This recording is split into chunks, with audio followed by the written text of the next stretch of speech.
Hi, this is Kimberly. This is a synopsis of Chapter 9 of the book Letters from Christopher, Tragic Confessions of the Watts Family Murders by Cheryln Cadle. This chapter is entitled The Weekend of the Murders. It starts off talking about how Chris had never gotten a sitter before and gone out while Shan'ann was out of town. And it says, this is something she normally did not feel comfortable with. For some reason, I immediately questioned this. Could it be, and I'm probably way off on this, but who, Shan'ann was uncomfortable with it? Or was it supposed to say he, as in Chris? I know this is picky, but instead of saying she, it would have been more clear to put a proper pronoun of Shan'ann in its place. It's stuff like that that takes my mind off the story. And then I have to start over with the chapter. So, Christopher had never gotten a sitter and gone out while Shan'ann was out of town. This is something she normally did not feel comfortable with, is what was said. The author talks about Chris and Kessinger's date that Saturday night and says that they went to a bar and grill. That's all she tells about their date. Why not at least tell the name of the bar and grill they went to? It was called the Lazy Dog Restaurant and Bar. I'm just saying this because not everyone has read and practically memorized the discovery and obsessed like me or, followed the case like some of us. Cadle said in an interview I saw the other day that she had a lot of family members and friends that are reading her book and they're quite enjoying it, and that some of them have not heard about the case prior to this. So she said she took that into account, which is why she used a lot of stuff that we already knew. And I can understand that because you can't assume that everyone's read the entire discovery and watched every video on YouTube. However, she's just leaving out pertinent details. And there was so much more to that date. I'm wondering, did she question Chris about it? That was 2 days before the murders. I want to know what the hell was going on upstairs in his head. But the book goes on to say that Chris had a second chance from God to perhaps turn a corner and not follow through with his sinister plan.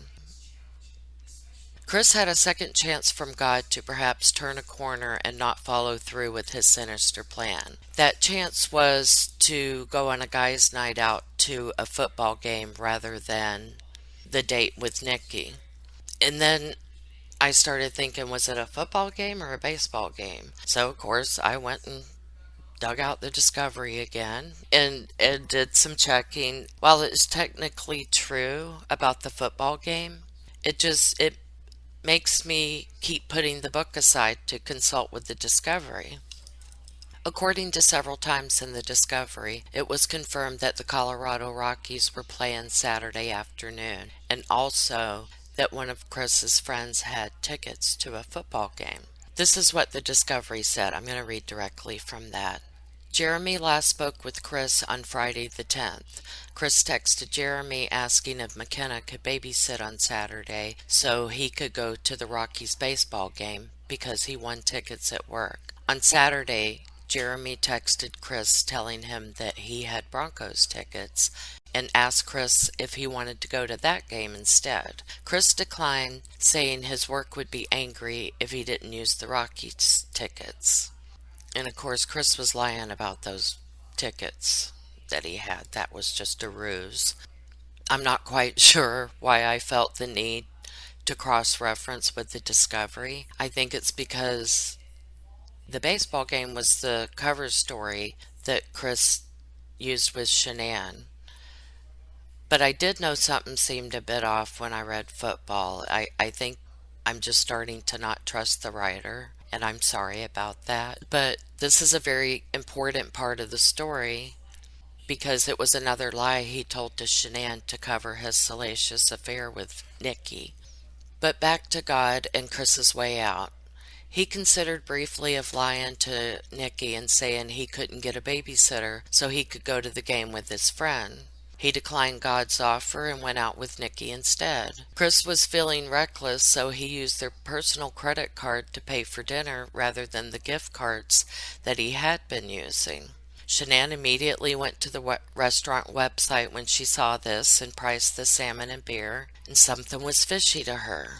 So Shan'ann and her friends had a meeting about it, and they all agreed it was too much for salmon and for 1 to 2 beers for one person. Chris was starting to not care if Shan'ann found out. This was kind of a passive aggressive way to perhaps let her know without actually having to be a man and tell her what was going on. Mrs. Cadle states that if Nicole had not been so aggressive in her pursuit of Christopher, that he would have turned around, perhaps ending the affair. Nikki felt threatened by Shan'ann coming home, so she got more demanding of Chris, as she became afraid he would be inclined to make it work with his wife instead of pursuing a relationship with her. The author talks about how Chris never had a toxicology or a mental health evaluation once he was arrested. Chris refused a psychological exam on the advisement of his lawyers because that could have been used against him in court, had it gone to trial, which, I wish it had. But then Cadle says since he pled guilty, that should have mattered to him, unless it had something to do with the future. Did she mean to say that it shouldn't have mattered to him? I don't know. That's just another one of those things that throws me off track. Mrs. Cadle said, and I quote, "As to the reason why he wouldn't, one could only guess he's afraid of what he might hear." Well, Mrs. Cadle, did you ask him why he still does not want a psychological exam? After all, you've had the opportunity to communicate with Chris. The chapter more describes narcissistic behavior rather than the physical actions throughout the weekend. While this part was informative and a good read, I also wanted to know what he did every single waking hour the weekend before murdering his loving family. I want to know everything from A to Z. A very interesting tidbit was he could feel himself going back and forth in his head about killing them. I would have liked for the author to explore this statement more. That could have been a whole chapter. Why was he going back and forth? When did the going back and forth stop? Does Chris know the exact moment when he said, "I'm doing this"? So much missed opportunity. Again, this could be addressed later in the book, but I'm just saying so far. Two very interesting points made by the author regarding Chris's personality or his behavior, emotions, was that Chris always had a problem with eye contact when conversing with someone. That's usually a red flag right there of some sort of emotional, I don't know if it's exactly a disorder, but lacking, I guess. There's so much we could cover on just things like that, or that the author could have covered on things like that. I'm not writing a book, it's too hard. Mrs. Cadle says, and I quote, "Christopher says he never felt the emotion of anger until the morning of August 13th. Wow. I mean, how can you go through your whole life? How did he know it was anger if he never felt that? I'm just wondering out loud. And he's claimed that he did not go into a rage, but then, interestingly enough, Chris claims to have felt rage only when he got to Survey 13. Why was he pissed off at that point?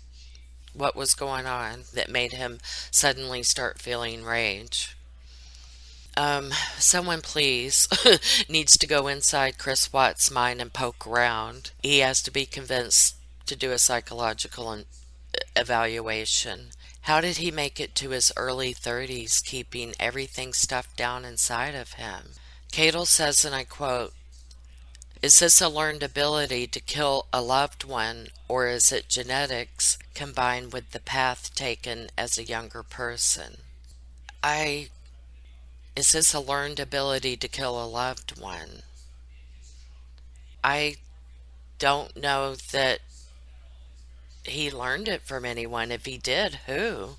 I want to know that. And then Cadle brings up an interesting point. Quote, how is it the crime scene was so sloppy at the oil fields, especially for someone that planned the murders ahead of time? End quote. Good question. I hope she explores this at some point in the book. I've often wondered that myself. Did she ask him? I mean, she's asking here in the chapter, but she does not answer it.